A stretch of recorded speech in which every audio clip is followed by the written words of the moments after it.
লোকসভা নির্বাচনকে সামনে রেখে বিভিন্ন রাজ্যগুলোতে চষে বেড়াচ্ছেন শাসক দলীয় নেতৃত্বরা। সম্প্রতি নির্বাচনী প্রচারে পশ্চিমবঙ্গে গিয়েছিলেন ত্রিপুরার মুখ্যমন্ত্রী প্রফেসর ডক্টর মানিক সাহা। এ বিষয়ে বিস্তারিত বলতে গিয়ে মুখ্যমন্ত্রী বললেন, পশ্চিমবঙ্গেও ব্যাপক সাড়া পরিলক্ষিত হয়েছে এবং প্রধানমন্ত্রীর যে 400 পারের স্বপ্ন রয়েছে তা অবশ্যই পূরণ হবে।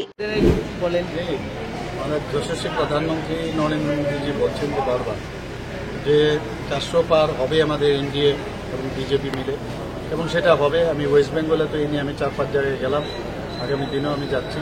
লম্বা আমার ওখানে যেতে হবে, প্রবাস থাকবে।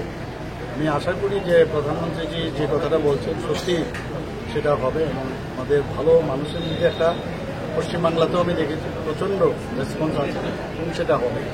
মানে 42 লোকসভা সিট আছে, আমাদের টার্গেট আছে 32, তো এদিকেই যাচ্ছে। গত ইলেকশনেও 2019-এ আমরা 18টার মতো পেয়েছিলাম, এবার অনেক বেশি বাড়বে, যেটা টার্গেট আছে তার থেকে।